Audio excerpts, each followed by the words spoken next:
Hello and welcome to another Not Chilly podcast, the podcast where we watch a movie and then we just sit down and talk about whatever comes to our mind. On this episode, we watched Hitchhiker's Guide to the Galaxy, and when I watched it with my friend Molly, who works with me in the film industry, and we've done a couple of short films together. So sit back and relax and enjoy. Welcome to the Not Chilly podcast. Thank Molly, you for having me. Of course. Tell me about yourself. My name is Molly Haddon, and I'm a director. I started out when I was a teenager doing professional theatre.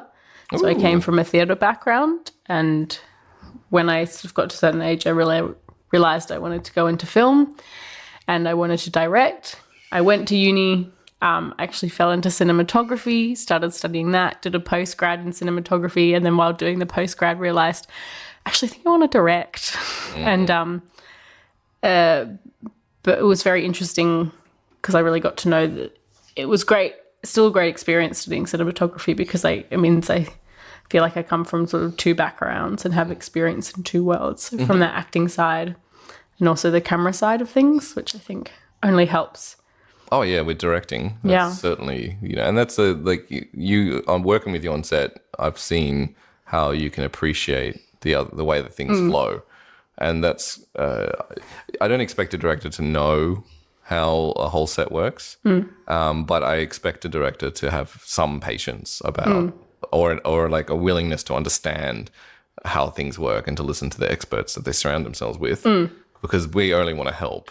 And so it's good to work with a director that does do that kind of stuff, like that might not know exactly how a sound mixer works, but it's like, okay, I want to listen because I understand that you're a piece in this cog that needs to make this project work. Well, I think that's one of the most interesting part of being in filmmaking is it's like an art form, but it's one of the very few like collaborative art forms that solely relies on collaboration from other people.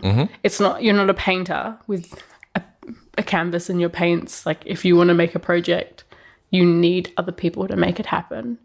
So I can't, it's very difficult, and you sort of, I think, sacrifice a lot of quality if you decide you're going to be the only person doing it, because you can't camera operate, act, direct, produce, People try, record sound. They do, and it doesn't end up being the best, but you always need those other people, and what comes with other people is their perspective and their take on it. And I think that's sort of a nice thing. That's why I kind of enjoy working with a writer, because they will write something and then you take it and you interpret it totally differently to how they probably saw it when they were writing it. And then you hand it to two or however many actors, and then they interpret it and they read it differently. So even recently just shooting Sisters, which you were on. So there was that big sort of argument scene. And when I read it, I saw it as really, really emotive and angry and fast-paced. And so I designed all these camera movements. So we did all these whip pans and everything because that's how I saw it. But when then the actors performed it, they did it totally the opposite. They were very slow and they were very considered. And it was sort of like this like festering anger rather than this outbursting anger, which sort of made me sort of had to take a step back on the day and be like, oh, okay, they're doing it so not how I saw it. And there's nothing wrong about how they're doing it. It's actually a really great interpretation of it. But it just meant on the day, like adjusting how we shot it. Yes. And so having to come up with a backup. So we still shot it in the way that I originally saw, but now that we're doing post-production on it and working with the editor, like going, yep, I suspected it wouldn't quite work. And it was good to try it and like, oh yeah, maybe it works for this moment and that moment, those sort of more creative shots. But for the rest of the scene, we're just sort of going back to a bit more standard coverage, just because it doesn't, like, you need a lot of energy to like justify something like a whip pan, because it moves quite fast. So when you don't have it, it just feels really odd. So it was good to like on the day, I think, recognize that and go, okay, we're going to need alternative coverage for those shots just in case, which we got. And so now we're safe in post. Well, you make a really good point there, because this is stuff, I'm not a camera person. I'm not interested in that necessarily, other than through my own means. But there's a reason why this industry has standards in the way they shoot. Like we shoot dialogue in this kind of frame, or like maybe it's a mid, or maybe it's a close-up, or whatever it is. The reason why we do that is because that's the safest and best way to get audio and get the look of the performance and everything. And then everything else we pull back and we go crazy on. And the reason why that's the standard is because if all else fails, that will work. Yeah. And it's when you talk about things like whip pans and things like that, and the way that you're working with that concept, it's if you're not experienced, or you're not if you don't have the head for it, and you think that like, oh, looks cool, and you don't factor in that energy form, could you imagine what mistakes you would make? And this is this is what you bring as a director, and what directors should bring in is that executive decision. There are some directors that which I don't necessarily disagree with, but it's not as fun to work with, that are rigid, and that this is the way it's going to be shot, this is my vision, this is how it is. And then there's a more flexible style, which is like, well, no, this is collaborative, this is how the industry works, and everyone's not working to my vision necessarily. They're working for the project. Yeah. And so are you. Yeah, I think collaboration is the biggest part of, for me, filmmaking. Because you do have people like your auteurs who like heavily influence sort of every aspect, and or directors who sort of, editors tell me sometimes they work with a director who's sort of like, now cut to here, now cut to there, and they've got it all sort of set out already. Whereas I normally, maybe for one scene, I go, I really want to see it in this order. That's just how I'm seeing it. But for the rest, you let them put their take on it, because it's what they do. They sit in front of this footage all day, and they know how to turn that into a workable story. Like that's their role, and everyone has their role, and you've got to let people do it, because if you sort of hinder people in doing that, I just think it sort of takes away the quality, and it's sort of just your own people just being your robots for you when you want them to add something to it that you didn't see. But I also think that it is important that you're still there, because you do have the executive decision. Yes. And if I don't like what you're saying, then I will just say no. That's exactly right. And that's important. Yeah. And that's what we as crew rely upon. Yeah. If I say to you, this is not the best way to record the audio, but you will get it because of this, and this. If you say, well, I want to do it this way, or this is going to be the thing, I'll be like, okay, well, there you go. That you've made the call. I rely upon that decision making. Yeah. Well, and I still think you've still got to be there, and it's still got to be your vision, but other people, like, I think can enhance to it. And when you go, oh, actually, no, that's not going to help. That's not telling the story that I'm trying to tell here. Well, that's your job. Yeah. That's your cog in that in the clock. Is not. It seems like it's like carrying out the ultimate. Oh, I'm trying to think of a metaphor on the spot, but it's not. No. It's not coming to me. Don't force metaphors. It's got to come naturally. Yeah. No, I get what you mean, and that's good, because it's kind of a description into why and how you work. Now let's talk about Hitchhiker's Guide to the Galaxy, which is the movie that we both watched, and we have notes on. And first, I want to know why, because you chose this movie technically. Why did you choose this movie? Well, it's one of those movies that I can watch, because you asked me for what are my top 5 favorite films, and it's one of the movies that I can watch over and over again. Okay. So there are some movies that are like my top films, but I couldn't watch them as regularly as I can watch this. Okay. Why is that though?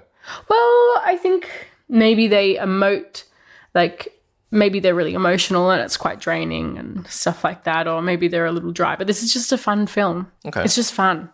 And like there's nothing that like it didn't win an Oscar, and it didn't Did you read the book? Yeah. But when I was a teenager, so I haven't read it in a long time. But was it true? Did you feel like, are you one of those people that you don't care if it's a movie? No, I would have seen the movie before I read the book. Oh, cool. Just for an age thing, I think. Mm-hmm. Because I would have came out in 2005, so I would have been 11. Okay. And then I read the book as a teenager. I always forget that like I'm 7 years older than you. So like for me, I would have been 18 when the movie came out. Yeah, that's right. I never really read the book, and I tried to, but I find the way he writes just like I get so confused. Yeah, well, it is a very confusing series as well. Like the fact that it's written as like, it's called like an 8-part series, but there's not even 8 books, and he just did it to fuck with people. Like you don't know what order the books are in. Like it's really hard to work out what order the books. The book it's almost like I think as well the order the books were written in is not necessarily the order of the story too. Yes, I've heard that kind of stuff, and it's satire on everything. Yeah. Like it doesn't like I feel like this film tried to satirize one aspect of what the book was probably trying to say because you couldn't. But it was just fun. It's just a fun movie, and that's why I like it. And it's not doesn't take itself seriously, and it's just meant to be silly. Okay. Which is, I think, why I enjoy it, because it's not there to do anything other than just sort of take the piss a little bit and like even make fun of itself in some areas, I think. So I think it's actually it's deeper than we think. Yeah, well, than I thought when I first watched it. This isn't the second time I've watched it, and watching it again, I'm just like, like it's this without saying it blatantly, they're constantly giving these really deep concepts and these. Well, I think definitely watching it again and going, I have to take notes on it, made me sort of see it. I'm like, I never really even like picked up on that. And then I watched a bit of behind the scenes stuff, and so they were talking about the Vogons. They wanted them to look like really stuffy, like judges, and they have these really flat faces because like on their planet they keep getting smacked in the face by those with thought those things. So it's like, so as they evolve, they just evolve with these really flat faces, so the ideas have been squashed, which is why they don't have them anymore, and they it's like an evolutionary thing for them. Wow, that's actually deeper than I thought. Yeah. Well, let's start with the beginning of the film, which have you seen Shaun of the Dead? Yes. I feel like it starts very Shaun of the Dead wise. There is something that happens. It's the dolphin scene and the sing thing. I'm kind of ignoring that only because it's kind of like almost like opening trailers, but it does tell a lot of the film. That dolphins are the second smartest animals. They never reveal. So by the way, spoilers. If you haven't seen this film, it's been more than it's been over 10 years. It's been 14 years now. So people should watch it. If they haven't watched it, then tough. Maybe pause. I don't care. So obviously the mice are the smartest. Yeah, the mice are the smartest. And the dolphins are the second smartest, which is a play straight at the beginning. And the fact that the dolphins are using their dancing at SeaWorld or whatever to be able to communicate to the humans. I love that song. Oh, really? Yeah. I don't even remember it, to be honest. I watched this last night. I don't remember how. I'm sure if we played it now, I could say all the words along with it. Oh, really? Yeah. I guess you've watched this a bunch of times. Yeah. I love I think that the film constantly challenges the relevance of humanity. I think, and that's what I really love about it. Like it just basically, in the nicest way possible, shits on humans. Yeah. It's like, you think you're so... Yeah, go. My note from the end of the film, which was, sorry to jump right ahead to the end, but bring it. When they ask, is there anything you would change about the planet? And he goes, exactly the same except without me. And I'm like, really? Of all the things you could change? And I'd almost be like, keep it going, but get rid of humans or something like that. We're not that great. Or like there's nothing you would change except taking you out of it. Yeah. The shit we do with the world. Yeah, I think I feel like that's really the romance that came in there, and I'll get to that kind of the whole romantic plot line. Is that actually in the book? I can't even remember. I think so. Okay, because that I found really, really interesting. What did I write first? Oh, that's right. Let's talk about our first favorite points. So mine being so long and thanks for the fish. Which I think is just, once again, it's so absurd, but it like I've said before, it demeans humanity in a weird kind of way, like that we are so not in control of what we think we are. We are so high and mighty about how we perceive the universe. What you had something written down? What was it? Yeah, so I really enjoy the opening. I find it very funny, and then they make all these sort of points where they're like, you're not paying attention to the natural wonders that grow around you, and we didn't really like you, but we liked your tiny tots and pregnant women. We were fond of them. Yeah. And then they have a whole thing about, we would have liked to learn to sing if we stuck around a little bit longer. Yeah.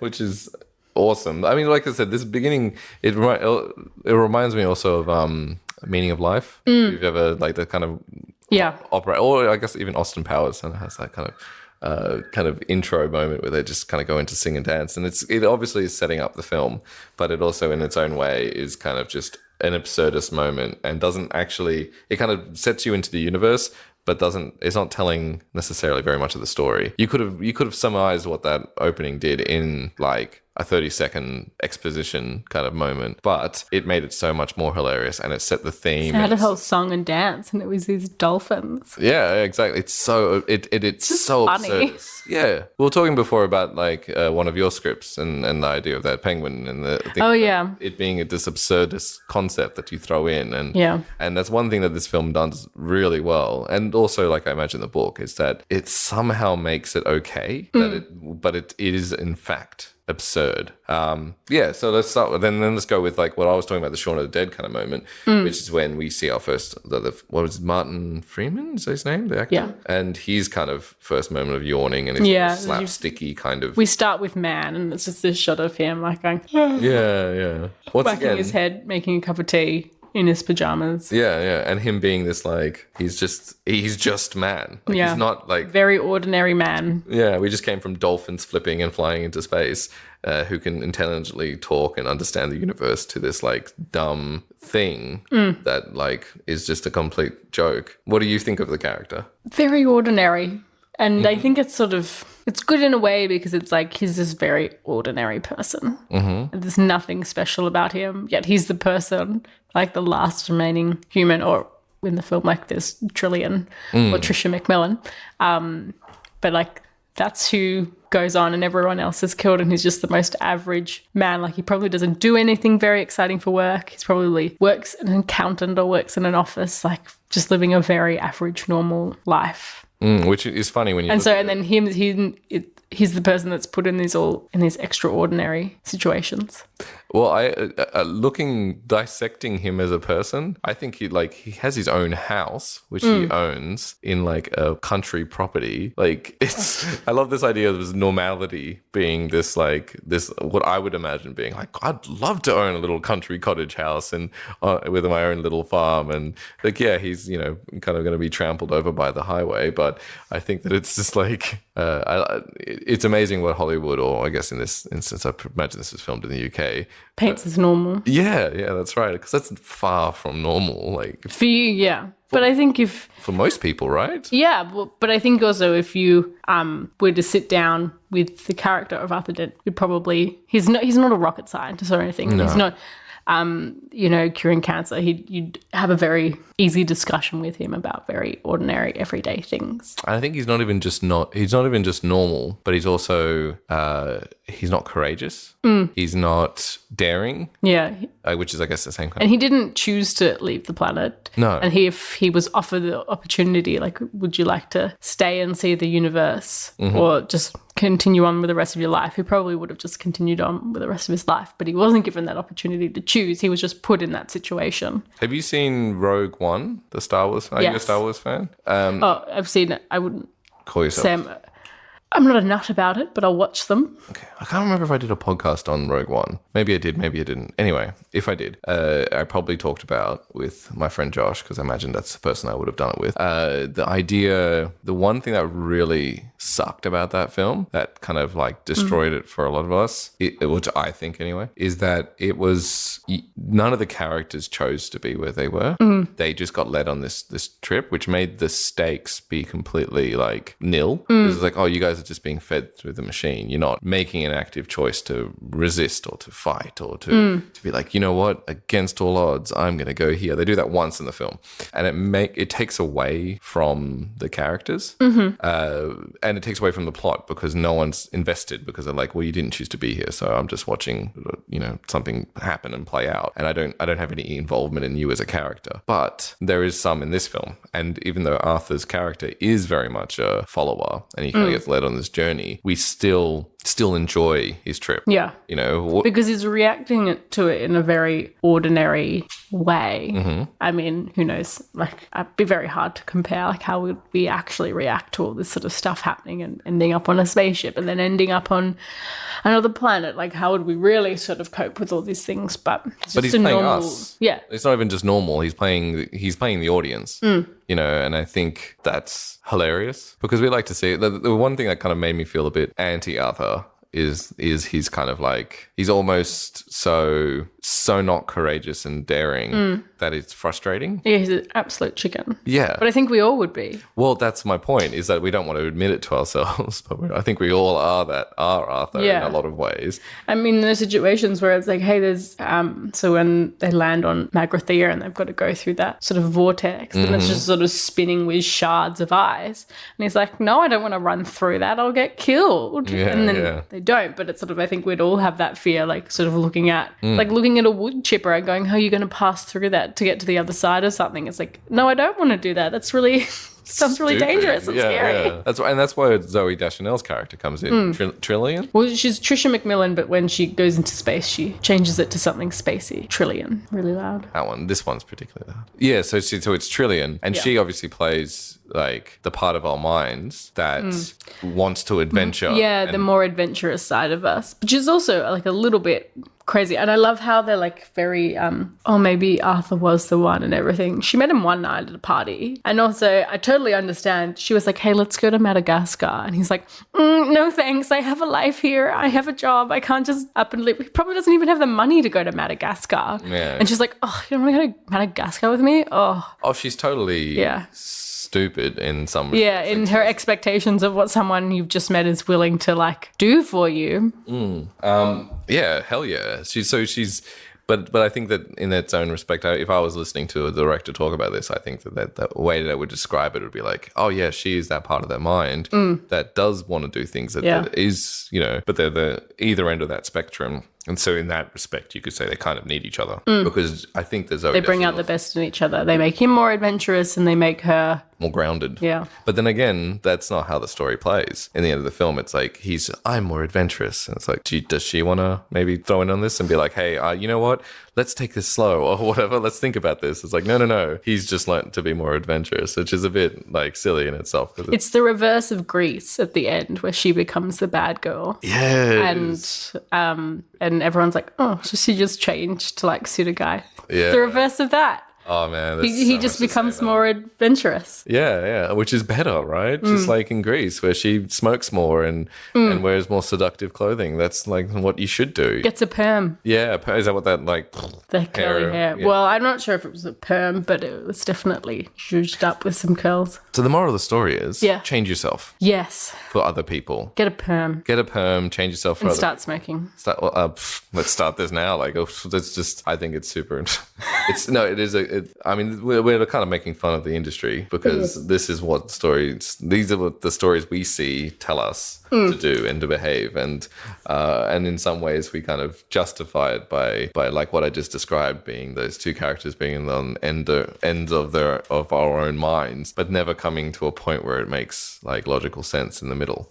Well, I think as a society we are taught to respect and we applaud people for their bravery and their courage. Yes. And doing stuff that's out of the ordinary. And we don't really applaud the ordinary stuff like, oh, you could have had all these adventures, but... You saved your money and you bought a house. Yeah. Yeah. And you gave your children a good life. Yeah. And stuff like that. And we don't like applaud those sort of things. They're very ordinary, but we go, oh, this person has spent 10 years backpacking around the world, sleeping on people's sofas. It's interesting. It's different. And we got to so someone goes, even just like... We tell our kids to go and have like these big adventures because everyone should have a bit of an adventure, like so doing gap years and stuff like that. Parents are often really encouraging of it and will give money for people to go do that. Well, I mean, I guess they want them to have, like, their children to have a life that they might not have had in that same capacity.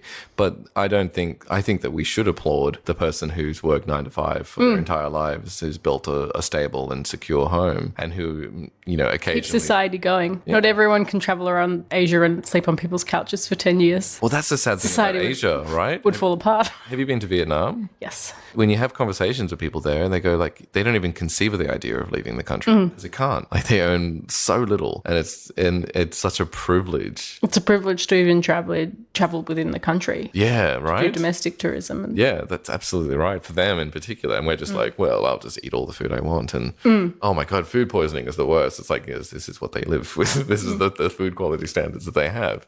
And I'm upset because my coffee soy milk wasn't, cooked to the standard that I like. And it's crazy to think that, like, I don't know, I've learned to kind of applaud explored that a lot more than I used to. I used to think of it very like, oh my God, I just want to adventure. I just want to do life. And there's an instinct inside me that's like, yeah, you just got to get out and do more. Just don't settle with life. And then like, I think you got to train that out of yourself. I think you got to look at the medium around you and be like, you know what? I'm not gonna follow that. I'm going to settle. And not because settling is in some way a negative thing. It's just security and safety and love and feel story. good. Yeah.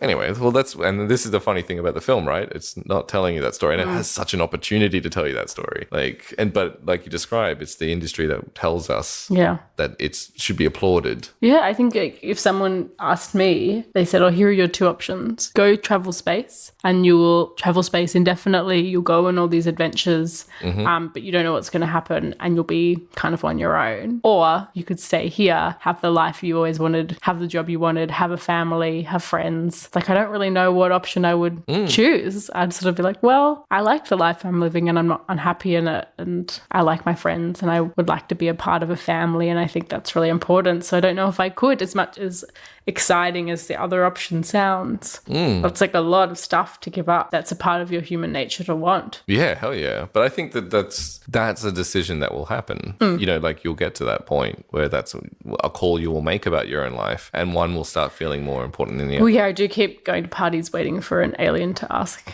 if I will go into a spaceship with him. Yeah. It's yet to happen. Well, that's just keep holding out hope. Yeah. It's a lot of parties I have to go to. Yeah, that's true, which is it's getting very tiring. Yeah. That's the worst, you and your parties. Man, I can't think of anything worse than going to a party and then having some space alien be like, hey, come in my space. Especially that jerk face. He was such a... Sam Rockwell. Oh, is that the actor? That's the actor. Oh, is he an Australian actor? No, he's American, but he's very funny. Yeah, he is... Oh, man, he was probably the most annoying character in that movie. You find? Oh yeah, I thought it was good that he was annoying. Yeah, he was the crazy that forced everyone to kind of do crazy things. Yeah, and he kind of existed in the absurdity, which was part of he was part of the universe more than he was part of the characters in the film, if that kind of makes sense. Oh yeah. But he was so annoying. Like, what do you think of him? I like what you said about, and I agree that he was more a part of the universe. And a problem than a character that we sort of watch develop and stuff like that. Because he doesn't have a character development. Really. No, he plateaus. I do like when at the end when she shoots him with the point of view gun. Oh, that's such and he sees it from her perspective, and then he tries to flip it around, and she goes, "It won't work. I'm already a woman." Yeah. There's so That's such a great line. Yeah, absolutely. But yeah, it's sort of, it takes a gun to show him like how she's sort of been thinking and feeling, and then doesn't really affect him ultimately. No. Well, he doesn't even really care about her and who she is or what she wants. She's just sort of there for him and a little fun sidekick on his adventure. Yeah, but he's almost not a character that we're meant to sort of invest in and follow along with and see ourselves in. No, that's certainly not. What about what's his name? Ward? Yes. What about him? What do you think of that? He's fun. It's played by Mos Def, isn't it? I have no idea. Probably. He's a rapper. Oh, really? Yeah, he was in the music industry and stuff, and I didn't know that. So I never knew who he was outside of Hitchhiker's Guide to the Galaxy, and then I found out later he knew Tupac and stuff like that. Oh, yeah, I'm not a big part of that scene, but I found that really fascinating. I was like, wow. He did a good job. Yeah, he did a really great job. He was very funny. But was he a character, or did he? I don't know if he had an arc. No, he doesn't really have an arc. Yeah, he's sort of the vessel for Arthur to go on this adventure. And he's sort of like, I guess, the cool, calm, collected one, never really that stressed out, and he's just sort of bumming around the universe. I think that he is the Hitchhiker's Guide in the film, and I think he's needed in that respect because the universe is so absurd. He's the guidance. Like Arthur would have absolutely no idea what to do without him. Yeah, that's right. And if they did just start the film and he wasn't there and he was sent up and the ship somehow made it to that first part of the ship, he would just die. Yeah. And we would also, as an audience member, be like, oh, what the fuck's going on? This is just stupid. We needed someone to be like, no, it's fine. This is just to what guide us do. Through he's the person that guides us as the audience as well through this sort of strange world. And pats us on the back and says, it's okay, don't worry, this is normal. You know, you're just going to have to feel this weird thing for a bit. You know? Yeah, he's oddly the voice of reason. Well, in an absurdist film, that's exactly what he is. And I think you're right. I don't think he develops as a character. He's just he's just another tool and an object. So really, what about the robot, Marvin? I think he has a bit of a slight arc. Can a robot have a character arc? Yes. He has a movement of courage. He has, I don't know if it's courage. I just think, oh no, I guess he is. He gets up and shoots the gun. Yeah, he does. But and he kind of like, he was dead and he kind of like awakens and it's his depression. But it's still sad. It is. It's real. He's a really sad character, and also he's a really sad portrayal of depression. Yeah, I also think I find it very odd that they had the actor Warwick Davies playing like in the suit, but then it was voiceover was Alan Rickman. Yeah, right. They didn't just have like a person of the right stature in that costume. They had an actual professional actor doing it, and then weren't even using his voice. Yeah, I found that really odd because they could have just had somebody that was just the right height doing it. They didn't really need. Well, they did that for Star Wars, right? The first Star Wars films, they had a completely different person in Darth Vader's suit. And really? Then they revoiced him with who is now famous for being Darth Vader because they just didn't like his voice.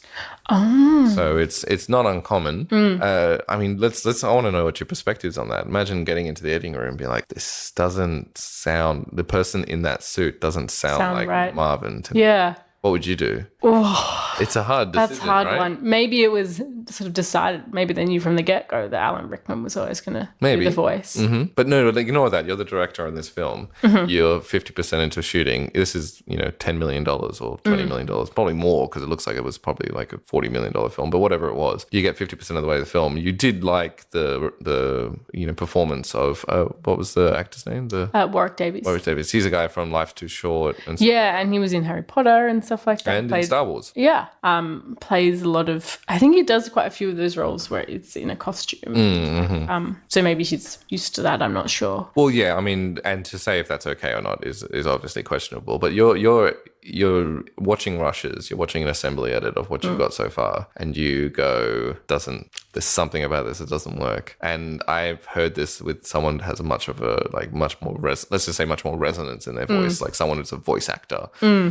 What's your call? What's your feelings? This is hard to say because I think I'm still at the point where like the stakes of my film are not that high. Mm-hmm. So I don't have to make decisions so often, like perhaps say I'm working with a difficult actor, I still go, oh, well, they're a bit challenging or whatever. But ultimately, for the short, it's only like maintaining a good relationship with them and keeping on board the project is more important than losing them, recasting to have a better outcome for the film, say. Because the stakes are not as high in what I'm doing. I don't have like a $40 million budget behind them and going, oh, well, if it's really crap and this is not portraying exactly what I want, there's a lot riding on it. Whereas at the moment, it's because it's still so collaborative and I'm still at an earlier point in my career.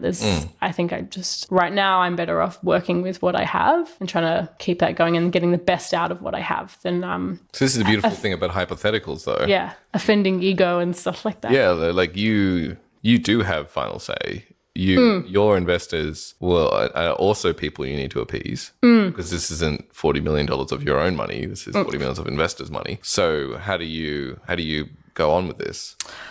Well, I think you just have to do what's best for the film in that sense, and people will get hurt. And if they originally thought they were going to be the voice of that part and then they find out they're not, I think you've just got to break it to them in the nicest way you possibly can. Yeah, no, I think you're absolutely right because, it's not, like you said, this is a collaborative industry. It's not actually, in that scale, it's not up to you. You are the voice of like, you're the vision that people are following. You're the selling point in that respect. But if the higher ups make that call, then you've got, at some point, got to make that call. You can fight them on it, and you can push hard against them, and you might do that for the right reasons. But perhaps you agree as well. Exactly, and it is like you describe.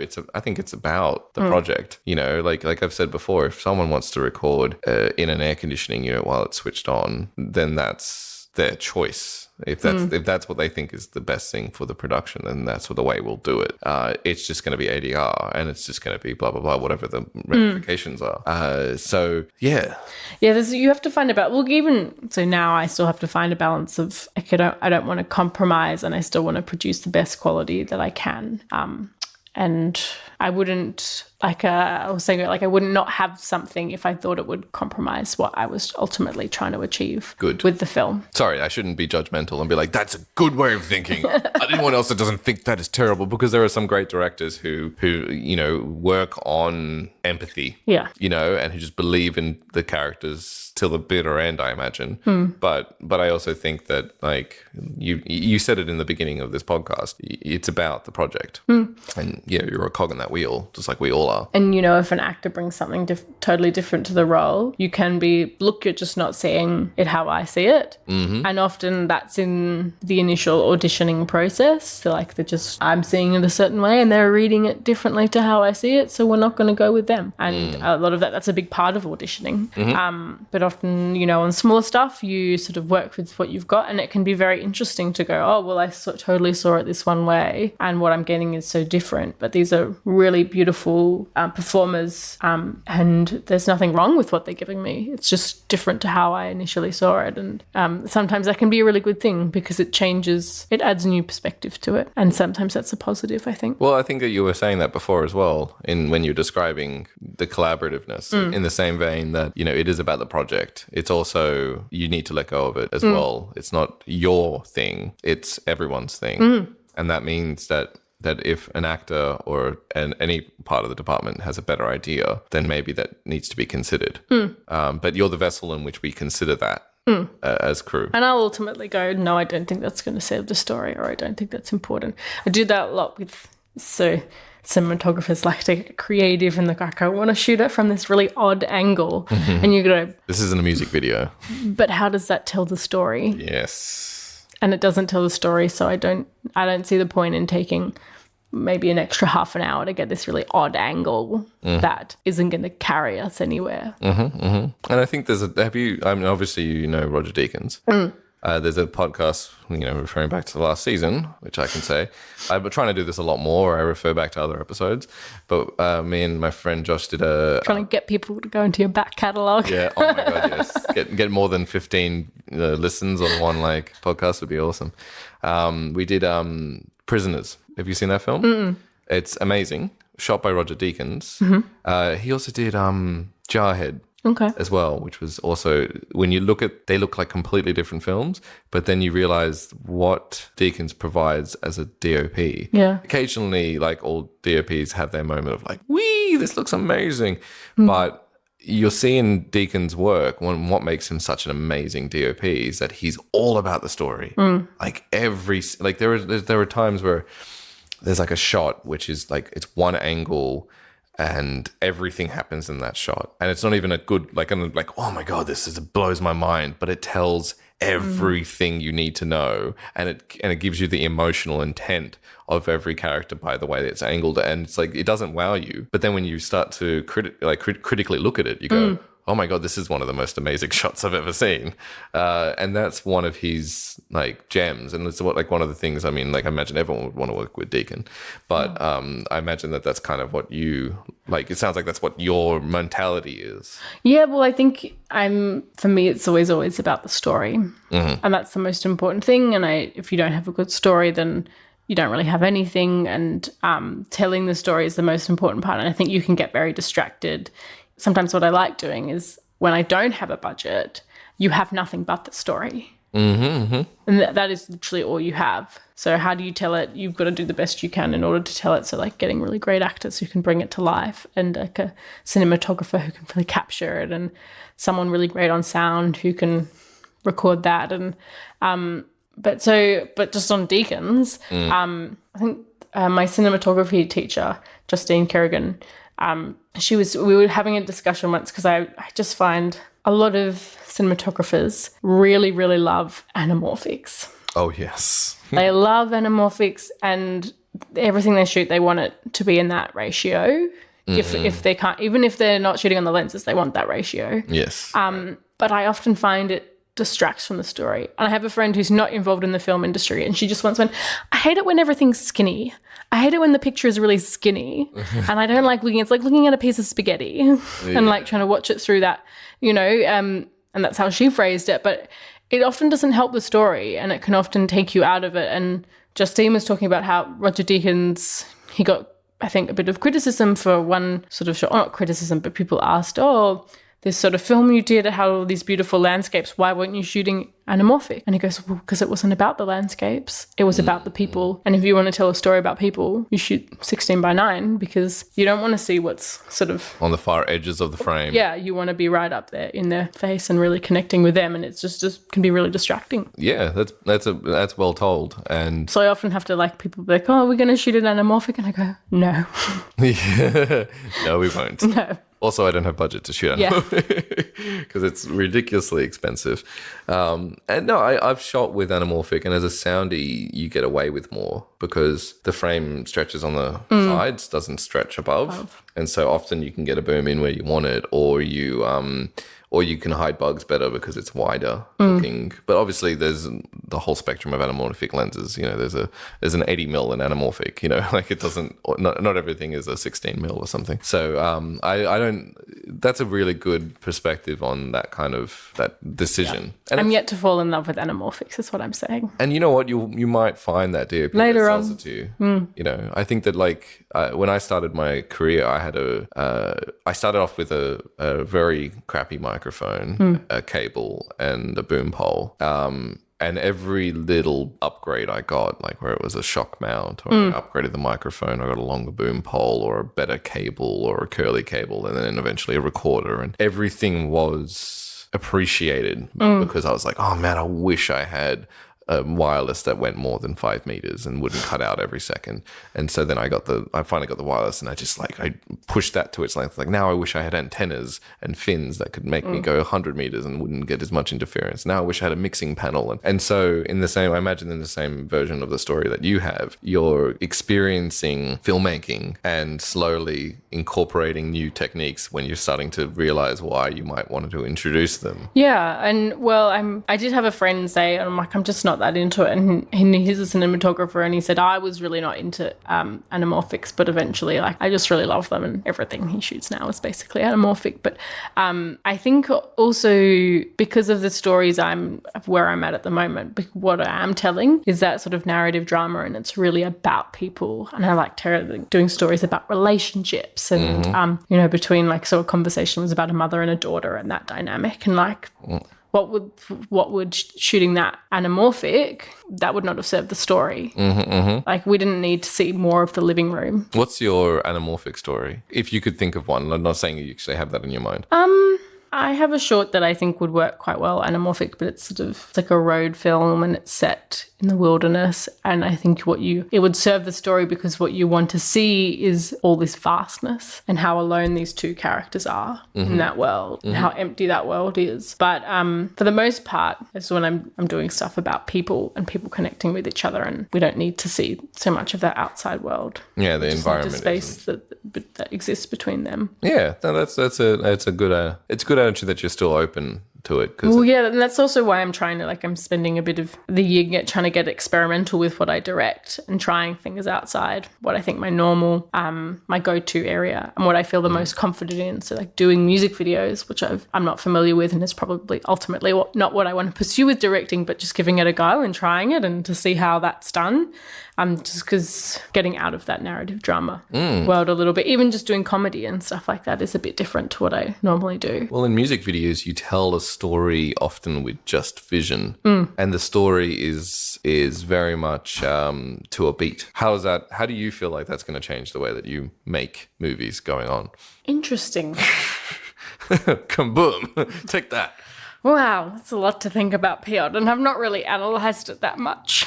Well, I'm gonna have a little think to myself. Yeah, take your time. How do I think it's gonna change? Okay, what would you do? You're doing a music video, and you get better yet. Let's start you from the beginning. Some musician comes up and goes, you know what? I like your work. You seem like a cool person. Can you direct our music video? The song is about a loss of a partner in like a relationship, a breakup, and it's very dreamy and foresty and stuff like that.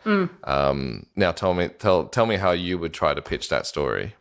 Well, I think there's a few different styles of music videos. You've got some that are sort of performance-y, where it's you watch the band performing from a lot of different angles. And sometimes they're in front of like, they're in a recording studio, or they're in front of a live audience, or they're in like a cool location on like a rooftop or something like that. So there's that style of music video.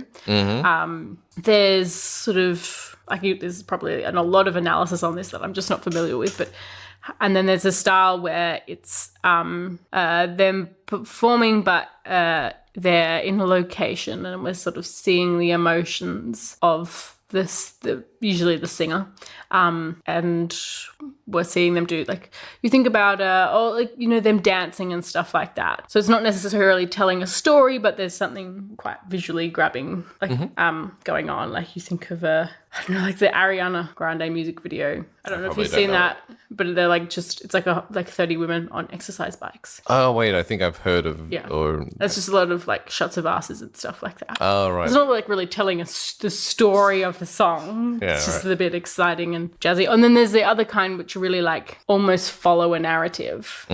Which would you mind doing any of those, or would you want to do all of those?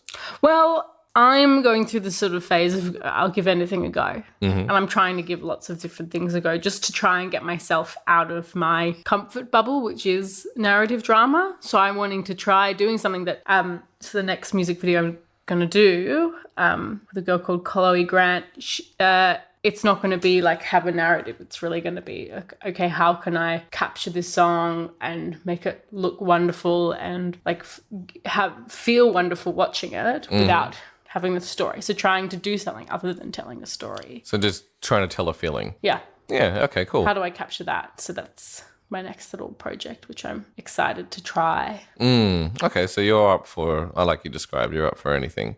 So it's now going from that, what value do you see in just even the pre-production process? You don't have to tell me about what you're going to do because obviously, confidentiality and all that other business.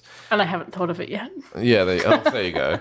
So it's very early in the pre-production process. Yes. But what are you finding that like, you're like, oh, you know what? I'm like, this is a whole new way of telling like a perspective that I can incorporate into my dream of telling narrative story. Because I can already think of one. What are you thinking of?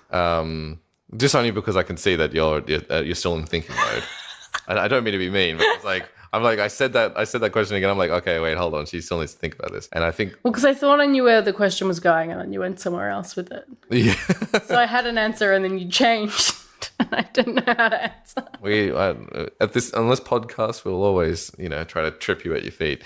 I'm just gonna turn this off because I feel like it's getting hot under it. No, so one of the things I was going to say is that I imagine even in drama and narrative, there's always the kind of the montage or moments in a film where it isn't about the dialogue, or there could be dialogue, but the way that it's shot isn't about what they say and more about what a character is feeling in that moment. I think sort of learning to do music videos will definitely help me in those things. And I think because what I have been doing is so performance-based and dialogue-based that it will be really interesting. It's like a conversation, which we shot in 2018. It's literally a conversation from start to finish. And there's not really any sort of moments you outside say that, of that. There is you're about to go into this. I'm not sure because there was. Oh yes, of course. That was all about feeling. So we wanted to add these. So it wasn't in the script, and it's something that Matt, the cinematographer, and I came up with, which is we wanted to see. So this girl is talking about a moment from her childhood, and we decided we wanted to see it. And so we brought in a young actress to play sort of this memory, and then we also had the actress play out the same thing but her as an adult. So like her sort of basically she was her mum locked her outside on the deck one night, and so we see the young girl locked outside the house, and then we see the adult version of her. Is this something that people can see? Is this out? It's almost done. It's almost done. Okay, I wasn't sure because I feel like it was done, but if it's out in the open, I can link it to this thing. No, it's not yet. That's fine. Well, maybe later on we'll link it. Like it's not. This thing won't come out probably for a few weeks. Okay. So, you know. Well, I'm hoping to have it done hopefully by next weekend. There's like 2 things I want my editor to change, and then I just need to do then the edit will be locked off, but then we need to do the color graded music and post sound. Yeah. All right. Well, anyway, so I mean, you're already in some respects in that mindset. It sounds like, you're emotionally telling stories in a particular way. Though you, like you said, you were the major difference between what you did then for the conversation. Or our conversation? Our conversation. Our conversation. And what you're going to be doing for this music video is that's our conversation was still telling a narrative, even in that look back sequence. But the way you're doing that was emotionally connecting to a narrative. So you're almost going to be doing that with this. Like, you've almost done that already. Yeah. And you're going to be translating that to the music video. Now, I wonder how much you get out of the music video. I think the music video will be a good exercise in learning to tell that montagey sort of stuff. Because I don't do a lot of montage, and often I find myself with a script that has sort of a montage sequence in it, and I'm like, oh, what the fuck do I put there? And it's interesting because I used to find that I was actually very visual, like very little. When I did write, I would write very little dialogue and stuff like that. And I think just recently I've just become so focused on character and dialogue and that journey that I need to bring myself back and actually look at those moments where they aren't speaking and what's happening there and how do we tell the story in the silence. Mm-hmm. So while a music video isn't silent, it's like, how do you... don't use dialogue to tell a story or to express a feeling. Yeah, and you know what? Let's tie this all the way back down to the original film, Hitchhiker's Guide to the Galaxy. Now, this is it is a play into all this. You're talking about the behind the scenes and talking about the costume and the flat face. I mean, there's a lot of logical moments in that kind of respect. But that film is obviously has to be littered with exposition. But what makes that film really interesting is it's the feeling it gives you throughout the whole experience.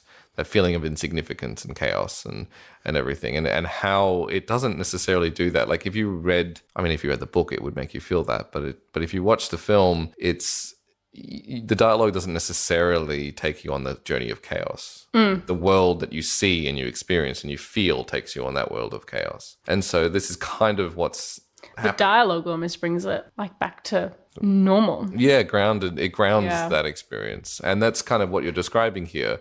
You know, like, and I imagine that your evolution as a filmmaker will become that. And this is not, once again, that doesn't mean that the films prior to this evolution are not good films or whatever. It just means that there is, like with, even in my career, though very technical, every add-on is a little evolution. Doesn't mean the sound before wasn't recorded well. It just means that I've found a new way to capture sound, or I've chose to add a personality trait to the way that I position microphones to tell a story without post-production telling a story. Yeah, which is why I've deliberately decided that I want to challenge myself in what I'm doing. And so with It's the End of the World, like I wanted to try doing a comedy, and I wanted to do something absurdist and like really give that a go. Yeah, hell yeah. Because I'd never done it before. Do you think that you took any influences out of Hitchhiker's Guide? Did you watch that film the other day and have any moment of like, you know what, this is something I would love to do? I would love to do it, but I didn't actually. I think we might have just been a little too ill-prepared to come up with references. And I didn't write it, but the writer might have actually brought on a few different things. I just wanted to do something that was like a twisted comedy. And she was like, yeah, sure. I'll write that for you. I think that you probably did, but not knowing. Subconsciously. Yeah. Like it's just because you said this is something you watch regularly. Yeah. You know, so there's something that, and like you even said at the beginning that you enjoy it because there's it's just silly fun. Yeah. And then you relate it to this film that you've just done, which is kind of like silly fun. It is silly fun, but with a message. And what is this film? The message is get off your ass and stop polluting the planet, or at least give it a red hot crack. Yeah. Even if everything is not solvable, you not doing anything doesn't help anybody. And sort of it's about people's apathy towards the changing environment and sort of going, oh, well, it's really, the effects are so far away from you that it doesn't affect you. So I get really frustrated when people go, oh, it's really hot in April. It's amazing. I'm at the beach in April. And I'm like, you shouldn't be at the beach in April. That's right. Like, it's not a good thing. And you being at the beach in April means like an island in the Pacific has sunk. Yeah. You know? Not passionate at all about this. It sounds like there's no... Well, it came, so I went on it was after the BBC report about climate change came out and sort of what's going to happen in the future and where we're heading and needing a really quick turnaround, and how there was some response to that, but still like very little change in people. And I sort of think about like media is very important for people to change.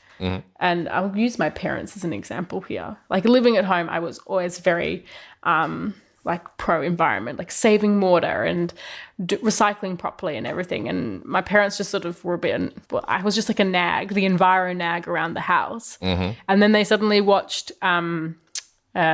The War on Waste, and then suddenly like started doing Red Cycle and like so I had a worm farm, and then once I moved out of home, my dad took over the worm farm and doing all that sort of stuff. Like it was important, and like so, like that show had a really big impact on people. And actually Woolworths and Coles apparently like changed, they brought in, like took away free single-use plastic bags because of public outcry after that show. And the whole ban the straw movement became really big after it was sort of publicized on that show. So I do think you need to give like a bit of a voice to these causes, and it's sort of just about, you kind of have to bang on people's doors with the message, and eventually they start like doing something about it, or like start making little changes. But basically there are lots of little changes we can do in our lives to help the planet. Like using a keep cup, it's such a small thing, but so many people don't want to do it because it's inconvenient for them to carry around a keep cup. To clean it. Or to clean it, and to clean it before the next time they use it. See, I think there's more crossovers between Hitchhiker's Guide and this film that you just made than you think. Because I think if you rewind to 2004, 2005 it was, and you play that film, then that this movie is putting a mirror up to bureaucracy. And I'm sure the book itself had comments on many aspects of the way the world works. But I think we've mentioned before that the playing down of the human ego, that humans are just kind of these low level things that think they're high and mighty, and then putting a mirror up to like the bureaucrats that are destroying the world in this kind of weird, absurd kind of way, and how they function, and how sometimes they don't seem at all logical, and they seem like with the whole form giving, it's like, oh, give me that form. It's like, why can't you just do the thing? Why can't you take action? And I think that this film, like the film that you've made, has I think that there's a lot of like crossovers in it's a different era. But let's talk about the relationship between Hitchhiker's Guide and your End of the World. Yeah, because I think that like we go on this adventure of these two characters which are opposing personality traits that complement each other. Everything else is there to push the narrative and not there to change. Like that, like all the other characters don't really evolve or move as characters. They're just there to kind of push the narrative along and push these two characters along down the wheel. It is just a fun, quirky film, but it is very much also like you can read into the metaphor, and that's kind of its charm. It sounds like your film it's about two people and the way that they deal with the world, and it's about them bumping heads, and the metaphor about, you know, like the environment and everything sounds like... It's sort of about the inability to change in the face of like impending doom, just because it's too difficult. And also I think you get to a certain point, like you get so far down the track that you're past the point of no return. And I think that's a lot of planet. A lot of people have the attitude of like, we're part, like, what can we do about it now? We're fucked anyway. Why bother changing? Like me, you know, doing Red Cycle or like, you know, recycling soft plastics. How's that going to make a difference to the planet? But I think it's about a mindset, and it's about caring enough to try. And if everyone goes, if everyone makes a slight difference, it has a big impact. So if everyone goes, I'm going to eat meat only twice a week, that has a huge impact on the planet. If more people do it, because not everyone can be a vegan. And while I'm a vegetarian, I became a vegetarian a long time ago. And it wasn't for environmental reasons. And a lot of people have since become like, and I've sort of watched there being very few vegetarians out there to like more and more friends becoming vegetarian, which is, quite nice. And your film is telling a story about environmentalism.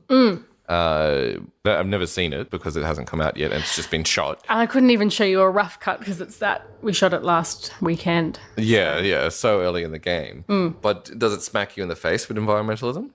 I think a little bit. It smacks you in the face of like the consequences of environmentalism. So here are these two people in a very lovely home going about their daily lives. And down the street, houses are sinking. And all their friends are dead now because they've sunk. The water is rising so fast. But I'm going to continue on, and the house is just slowly filling up with rubbish because they stopped collecting rubbish. They can't collect it anymore. But we're going to pretend everything's okay, and we're going to pretend it's fine. That we're sweating constantly, and it is so hot, and there's rubbish everywhere, and we're just living with it. Do you want the audience to feel that? Do you want the audience to look at their own lives and have like this deep experience, or do you want people to just be like, this is like they can see it as more the comedy and the absurdistness? What version would you want to? I think the comedy and the absurdist, but it's like not a very serious film, and it's meant to be fun and funny, but it's meant to have like a little eco message. And there's like a scene in the kitchen where they're like, oh, it's terrible, all this stuff's happening. What can we do for the planet? I know, we'll buy more keep cups. And she opens a cupboard and it's full of 30 keep cups. And like, we should also get some more environmental, reusable shopping bags. And they open a cupboard and it falls out of these shopping bags that they're not using because every time they go like, oh, I forgot the bag, so I'm going to pay 15 cents for a new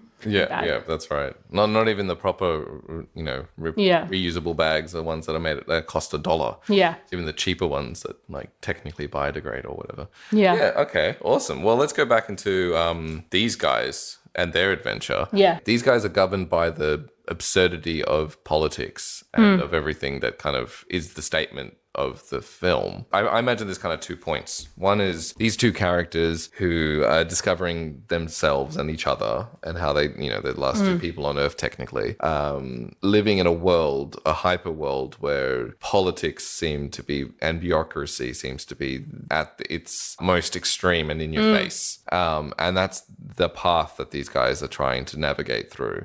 Well, I think... So, like, if you look at, and it was sort of way early days, but like sort of Zaphod winning the election is almost like Trump winning the election. He's this person that was voted in on pure, like, sort of boisterous character rather than knowing anything about policy or any idea how to run a country or working in government. He did not even work in government. But he had nothing to do with it. He was a businessman and a reality TV star. And were you about to quote that line? There's an amazing line in the film which literally describes what you're describing. What line is it? It was people thought they were voting for worst dressed in the galaxy contest. Yeah, that is amazing, and that's an amazing concept about deception in voting. But the line I'm thinking of is that Hamakavula, where he says, people like, I think I wrote it. I didn't write down the line, but he makes a comment about people are more likely to vote for character and charm than... Not even. There's another moment. It's presidents don't have the power. They're there to distract from the... Yes. Yeah, he doesn't have any real power. He's just there to distract from what's going on. Yeah, which once again, it's like you can't... we start off looking at this film and being like, oh yeah, it's just a movie about a movie, about a bit of fun and a bit silliness. And then you start to pick at these details and you go, wow, this is actually really trying to hammer in a point, like really in your face about it. And the fact that it's like so early days, like so far ahead of Trump, it just sort of goes to show that this stuff's been happening forever. And it's just a cycle and will continue to happen. And unless we become more aware of it. Because clearly we just let it fester and we literally have a Trump. And every person that has been before, that has been similar, we see with rose-tinted glasses. Because this current president is just off the chain wacky. He may as well have a head in his neck. And I wouldn't surprise us if he did. It really wouldn't. He's got enough like neck to do it. I can make fun of that guy for days. I'm not even into politics, and I will like hammer that point down. And one of the kind of brilliant themes of the film is the comment it makes about the irrelevance of seeking a meaning of life, because that's one of the main. I mean, that's essentially what the president of the galaxy is trying to do. He's trying to figure out the last piece for fame and glory. Yeah. But they met this robot, and they wait like, what was it, 100 million years or something like that, or whatever the number is, and they come back to try to get the answer, and the robot's like, well, you're not going to like this. You didn't ask me the question. I mean, seriously. Yeah. But it's so like and then they use Arthur's character as like, you're the one that's going to tell us what the question is. And the reality is that he doesn't have the question. Like the question is, it's almost irrelevant in the thing, and it once again points back to that concept, which I think in the film is very blatantly obvious, is that the kind of humans are nothing.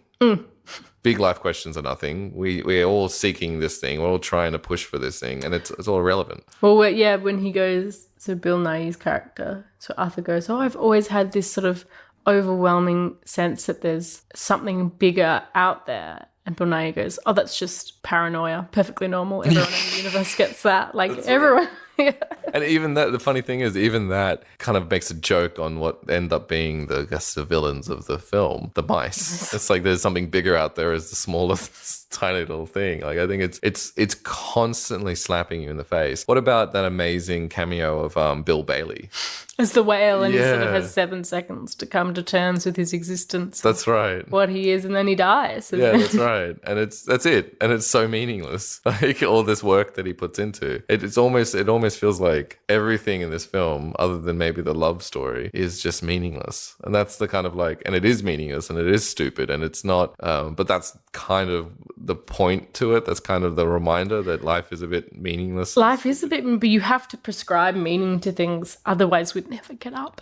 Yeah. And we'd sort of just lie there going, well, what's the point? And you sort of, if you look at an animal, they don't have that existential crisis. Mm-hmm. They don't wonder what they're here or what they're doing. They just do. Mm-hmm. And they get up, and it's very, you observe, and they, like, no one teaches a bird how to make a nest. It just builds its nest. And no one really teaches an animal to walk. They just know how to walk. Mm-hmm, they just get up and they do it because everything in their instincts is telling them to get up and do it. Do you think humans are not taught how to try to seek meaning? They just do? Yeah.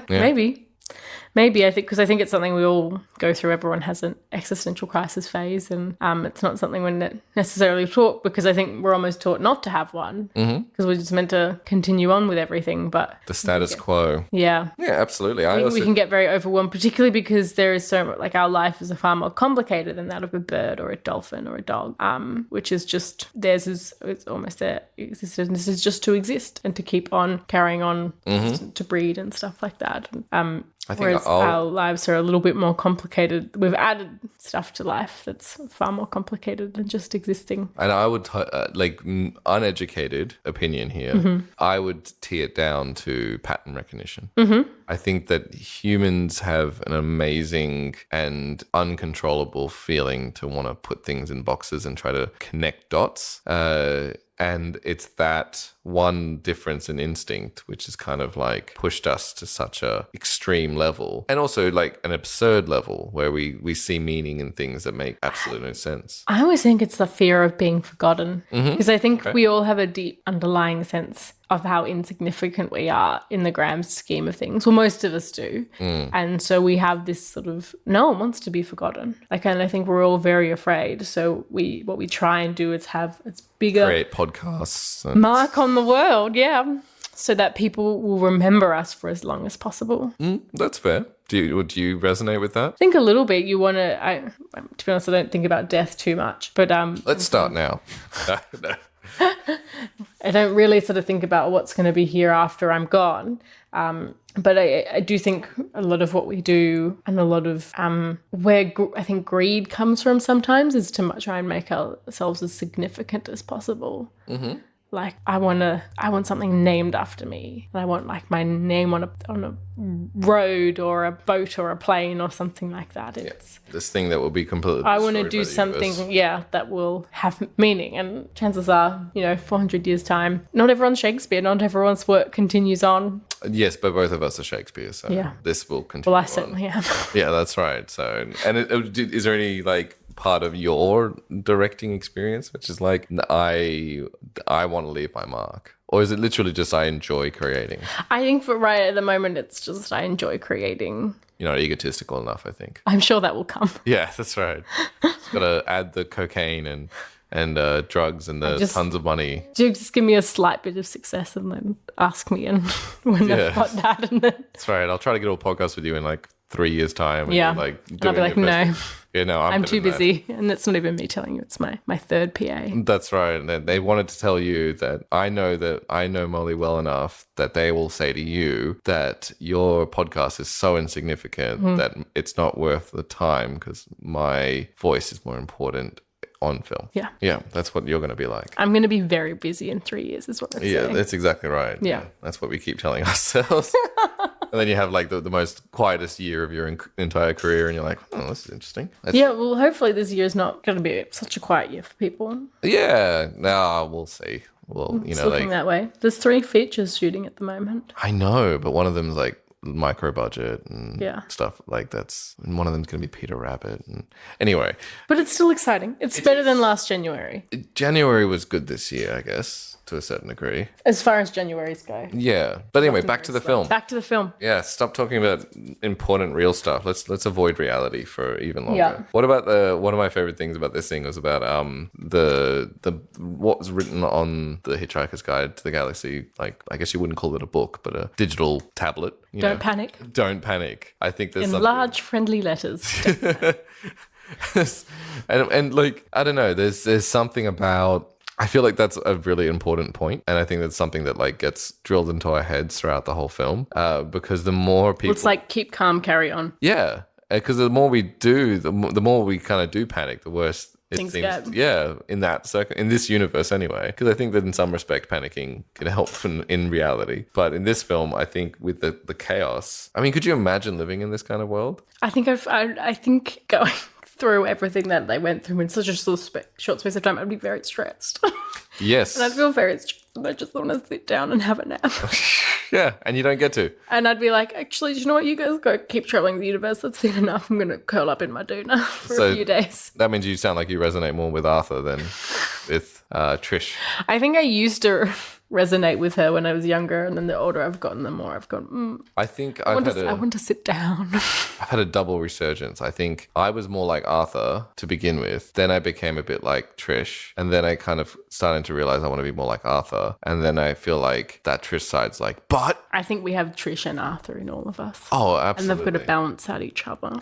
I will say that when I was watching this film, and you might be able to like enlighten me on, because you've seen it a lot more times, is that I found that there were a few, I feel like this should have been a series. I feel like it should have been like a 10-part series, just this one movie. It should have added more concepts, maybe it was like 30-minute episodes that told a story. Yeah, well, it definitely didn't explore, I think, from memory. And I really can't remember the book very well, but I think there was a lot more in the book. But even if you take the book out of it and you just use this film script, I feel like there was so many points where they jumped, like they use editing to kind of completely just like, I found it really disorienting. Like one of the examples are when Trish takes the president dude and like threatens his life. There's like, I feel like there's 3 or 4 cuts and then she's gone. Yeah. And it's like, it's really, they're like, it's a really weird editing. Yeah, no, there is some funky editing in there. And in that particularly where she's like, she walks out, but it's like she was holding him hat and then suddenly she's being carried off by the Vogons. It's like, but how did they get her away from the president? And then how did they not capture him? Yes. And how did they get away and her not? Like, it's all it looks a bit. What do you think of her performance? Zoe Deschanel. It's very Zoe Deschanel. Okay. I thought she was very flat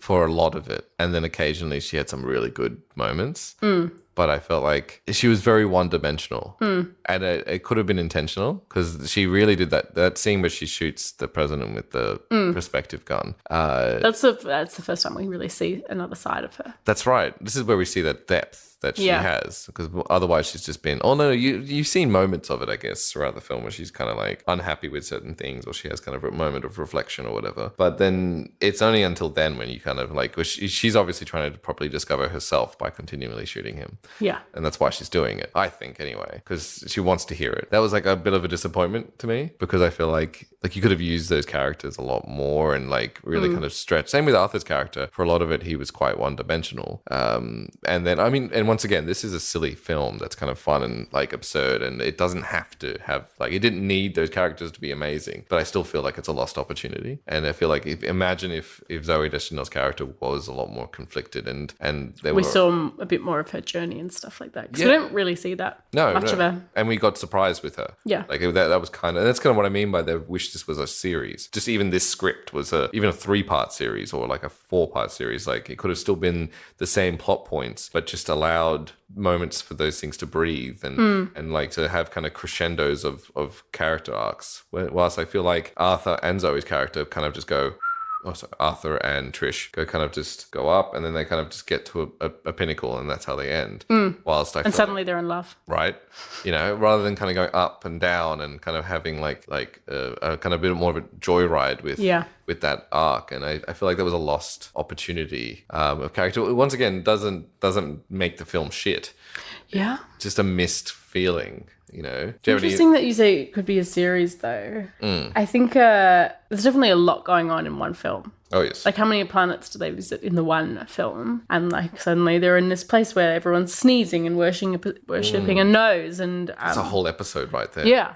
Well, I think, but that's, you know, you're talking about it in terms of episodes, that makes me think of shows like Doctor Who, which I haven't seen the show. I've not. I used to be quite into it when I was a teenager. And then I made friends. Nice. Stop being lame. And now I just sort of I was just sort of not interested anymore, and it changed, and I didn't like it as much. But it was like every episode was a new world, and we explored that world, and we got like a full character arc each episode. Did you ever watch Firefly? Yes. I feel like it could have been that length of that series. You know, and I would have felt more satisfied with, like, it would have been a layer of depth that I would have been a lot more satisfied with. But I didn't read the book. I didn't know. Maybe that was the whole point, where everything is kind of bullshit. It's just so crazy. There's so much going on that you just got to roll with it. Yeah, and it doesn't matter. And you don't always get time to sit and explore every sort of little world that you're in. Sometimes like, all right, it's off to the next one. You don't know all about that one, but... Yeah, 20% of my budget just went to this particular set. But yeah, sure, let's go to the next thing. Yeah, and it could almost be like a telling in itself, to be like, even the love triangle that kind of happens right at the end is also like, who gives a fuck? Because it is kind of bullshit. I'm not sure if the audience is led to believe that, oh my God, oh wow, that's such a beautiful moment, when literally it was thrown in our face right at the end. They kiss. Yeah, that's right. They love each other. That's right. It's beautiful, and they've spent like a week together, and now I know. Not even a week. Like, they spent a lot of time apart in that period. Yeah, and she sort of, when she shoots Zayford with the gun, and he's like, oh, you're worried you blew it. You're shot with the one guy that might make you happy, and you're like, really? He's going to make you happy? How do you know that? All he's done is whinge. Yeah, that's right. He's not a very lovable character. No. And neither is she. Like, she's a alluring character because of her kind of like quirky, I want to do everything, but she's not a very good person. No. She's very dismissive and inconsiderate, which is the irony of like the perspective gun, because the whole premise is that women in particular, like, mind you, this film is written at, like, the books are written at a time where gender stereotypes were a lot more extreme, and still are. But, like, obviously we're a little bit more, we acknowledge them a little bit more. But it's funny that gun wouldn't work on her, when in reality she doesn't. She could see something from someone else's point of view. Well, she needs to. Yeah. She needs to empathize a little bit more, because she's a very selfish character. Yeah. Who just goes on the whim of her own desires, and, you know, is miserable because of it. Yeah. So I don't know if there's any character in this film that's likable, but I don't know if that's a problem. I like Ford. But he's also he doesn't develop. You know, it doesn't matter. No, none of it matters. You know, but I think you'd have more fun hanging around Ford than you would with anybody else. You would, but I think you'd also be alone. I think at some point you'd be traveling the galaxy with Ford, and then it'd be like, oh, you know what, I'm going to do this thing, and it just goes boom and disappears, and you'd be like, what happened to Ford? I thought you meant like he's never really there. No, it wasn't that never better. really be there. Well, no, because he's always so in his own head and world. Listen to his conversation with that, we don't know what kind of person she was. Oh, yes. But he was like, I was stuck on a different planet. I can see you've grown. And yeah, which is a kind of funny little joke, but it's also kind of like telling of his, of him. He's an untrustworthy, flippant, flaky just character. Another fuckboy. Yeah, right? Like Zayford. Yeah. My note, Zayford, ultimate fuckboy. Yeah, that's right. There's actually something that they say in the film? Or is that just your note? No, that's just my note. Yeah, right. Describe my late note. No, it's sort of like he's got this big ego and so full of himself and like will just sort of flirt with anything. Hey, how's it going? Kind of love him and leave him kind of person. Yeah, I think it was just sort of the stereotypical fuckboy. Yeah. And then I think maybe perhaps Ford is like the confusing fuckboy because you get drawn into it and they're quite nice, but they only want you for a certain amount of time, and then when they're done with you, they're gone, and like, but you get tricked into it. Mm-hmm. Whereas Ford's like the obvious fuckboy. I feel like this is like there's different types. Teenage you and how you experienced this film. Well, fuckboy was not a thing when I was a teenager. I don't even know. I've never heard of that like term. I mean, I can understand it via context, but I don't understand. Like, I don't remember hearing people say that on a regular basis. It's a new thing. I definitely say it would be in the past 4 years or so. That is this me showing my age? Yeah. Yeah. Okay. All right. It's good to know. I didn't know what that sound thing. What was it again? ASMR. Yeah, I didn't know what that was. You had to tell me what that was. So we're both old. Gotcha. I'm going to look it up on Urban Dictionary. Yeah, go for it. Because, that's a really reliable source of dictionary facts. There's a fun thing to say about that, actually. I always think of Urban Dictionary as like, people are like, oh, it's such a non-official dictionary. I'm like, well, isn't language just something we all agree upon? Yeah, and is an Urban Dictionary something that facilitates that? I often need it because I can't keep up with the youths and what they're saying. You just got to learn to give up on the youths. They're not worth the time. And I often have to look up. There's all those internet abbreviations, and I don't know what they mean. And I'm constantly having to Google what they stand for. Like SMH. It's shaking my head. Oh, I didn't even know that. Yeah. Now you do. Now I do. Now I've educated you. I'm a better person. No, I'm happily out of that. I think I'm sort of. Here we go, and it's spelled FUCBOI. Of course it is. Fuckboy, noun. The word fuckboy is commonly used to describe someone whom greatly believes themselves to be of a higher social standing, have better appearance, and be able to obtain any boy/girl in a relationship. That's interesting. That's not how I would describe it. Oh, lots of different definitions. Yes, sounds like one of those ones. Oh, that one's quite offensive. Fuckboy. This one just says a teen who can suck their own penis. Really? Yeah.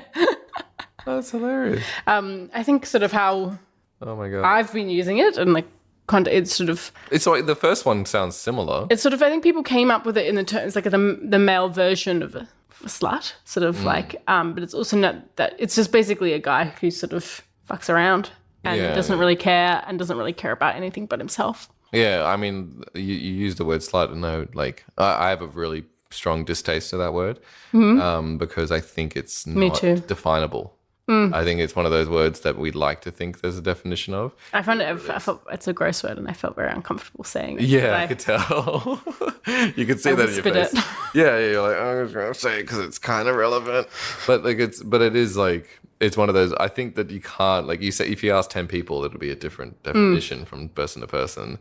And what constitutes one? Yeah, that's exactly right. And that means that the word isn't useful. Yeah, whereas fuckboy, I think it's sort of someone who's very just apathetic to other people's feelings and stuff like that, and lives a very selfish lifestyle, and which is very definable. Like that's something you can. But that's my interpretation. Urban Dictionary has some other ideas about it. Clearly, one that someone who can suck their own dick, but a teenager who can do it, which is interesting. Oh, I don't know. So maybe there's a fuck man. Yeah, I guess. It's an adult man who can... I've never heard of that. Oh, man, there's so many stupid questions to be asked about that. But anyway, we're defining that. Like, So my feelings to this, and I don't know if this is this is the point to wrap it up on, is that I feel like this film, the more I try to dive into it, the more I get hit in the face with, it doesn't fucking matter. Yeah, what's the point? Yeah. Why bother analysing it? Like, even if like you want to analyse it, the final answer to the question is, who gives a fuck? Yeah. It's doesn't matter. We exist because we exist. Why not? Why question? Just keep going. Yeah, just keep trotting along. And if you want meaning to life, then pretend to have meaning in life. But if you don't, then you create your own meaning. Yeah, exactly. I think it's why people I'm a big believer in that you can prescribe meaning to anything.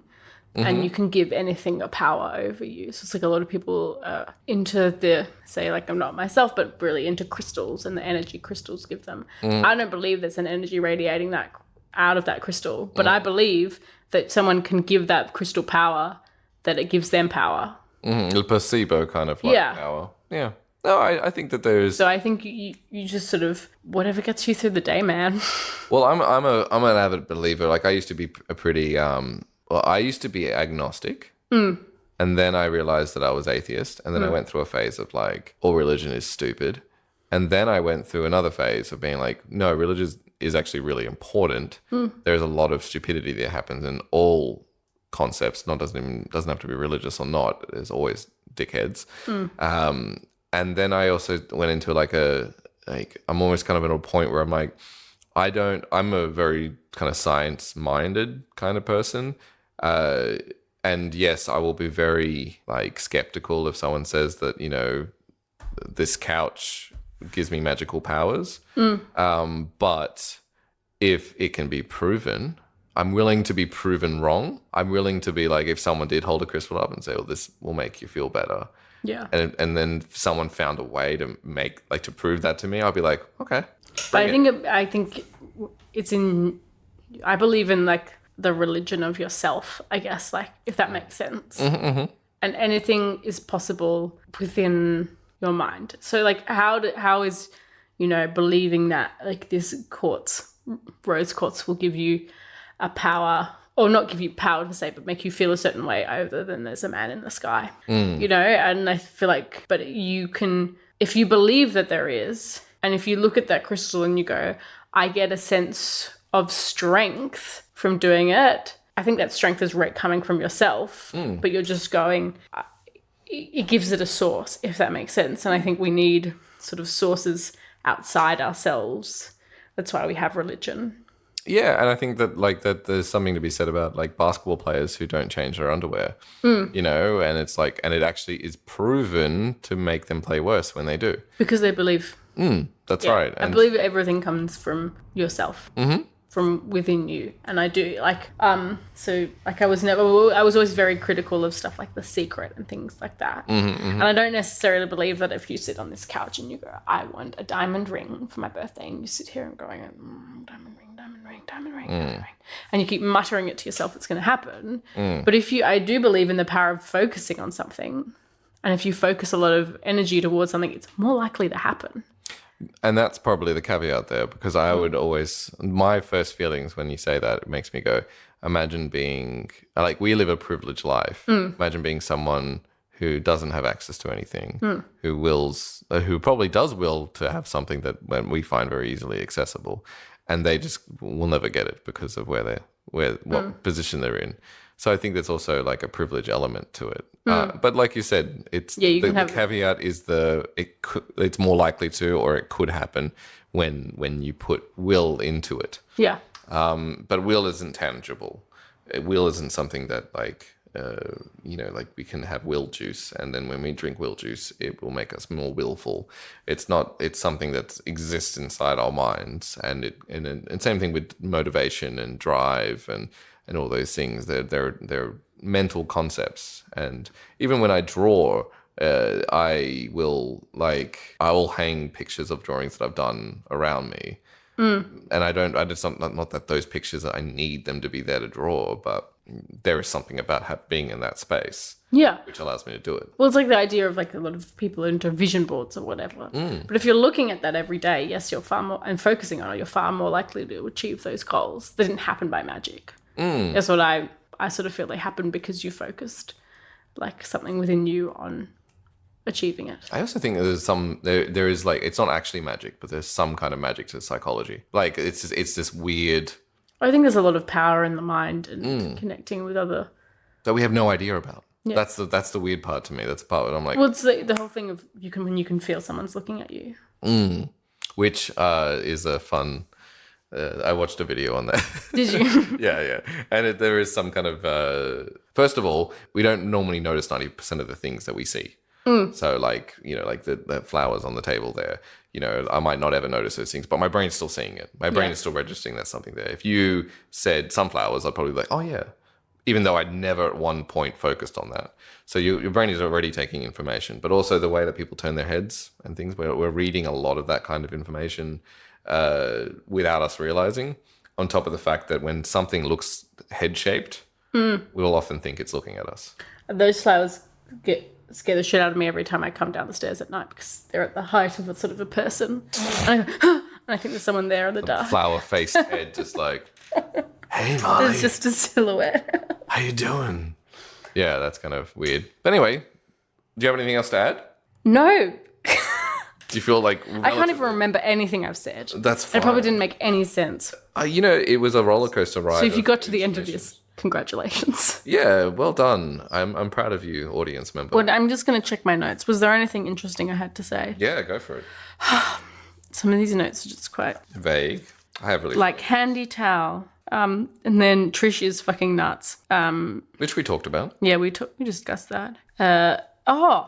Yeah, I thought Arthur's reaction to the poetry suggests that like having a bad reaction to the poetry is like a conditioning thing, because there's Ford squirming as he's being the poetry's being read to him, but Arthur doesn't know that he's meant to react that way to poetry, and he's just sort of going, huh, what? Oh, that's not great poetry, but it's not. I'm not in pain. Yeah, I found that interesting. So it's like a conditioning thing. I also think that like there's something that when you say that, it makes me think of the I guess the character of Ford and all the characters in the universe that aren't characters of Earth live through kind of like an instinct and feeling, and so I feel like being human is always being in between feeling and logic. And so this was a moment where those characters that they were facing are entirely logical and they don't really think in feelings and trying to express feeling, and the Ford character who is entirely feeling and not able to kind of process the logic of what's going on because it's just overwhelmed by how like disgusted and terrible they feel, and how the humanity, Arthur being human, is sitting there going like, what's the deal here? This, like, I can see this is kind of bad, but I'm not him, but I'm also not the logical one either. I'm British and I'm not going to be rude. Yeah, I've heard that kind of story of people being in Britain being like completely polite. Yeah, no, I think that's like once again, you can pick a lot of these kind of moments out of the film. Yeah. But that's a really good like moment of like where you could siphon out a lot of the kind of metaphor that's happening in that equation. Any other fun notes? I just also found it really gross that she put that towel around her after what that towel had been through. I wrote, how dirty is that towel? Yeah, the shower. Yeah. Also, there's no way he could not see over that shower. Yeah. He was, and I'm sorry, you don't walk up to someone if you're like, oh, sorry, you're in the shower. You don't then walk up to the point. Like you try to avert your eyes and sit down at a lower position. Yeah. And then when they ask for the towel, but I feel like that's like a budgetary camera framing kind of perspective. Yes. And there was a lot of ADR in that. How can you tell? Because that's not something I picked up on. It's, oh man, I don't want to ruin your mind. You listen to the way sound in an environment, even in this space, has like, it would tell a story. If you listen to this back, you'll be able to hear where we're in an inner west terrace in a living room in Erskineville. That's right. And it won't even have to, a flight path. Well, that's the thing. You won't even have to, if you never heard the plane go through, never heard a car go by, you'd be able to determine roughly what space you're in. Yeah. And that's lacking in ADR. Yeah. We can really hear that you're sitting under the staircase. You probably could. Yeah. Like to a certain degree. And you can hear that I'm on a velvet green couch. Yeah, and I'm on my parents' sofa that they gave to me when they moved out. And I could just hear that. You can history. Hear that. Yeah, but there is a personality there which you lose in ADR. Mm-hmm. Though a good ADR specialist would be able to kind of artificially replicate that, but you'd be surprised. So there we go. Piot thinks the ADR specialist on Hitchhiker's Guide to the Galaxy was not proficient enough. I think he was. He did a shit job, is what Piot's saying. Funny thing they're saying about he and she, right? Could have been a she. No idea. Could have been a she. But it most likely is going to be he. I think that they were put in a position where they had to do the best they could. Yeah, because I feel like there's so many moments where they went with what was actually live recorded and then throwing ADR lines in. Mm-hmm. And I'm not sure if they had the choice to do a complete ADR pass.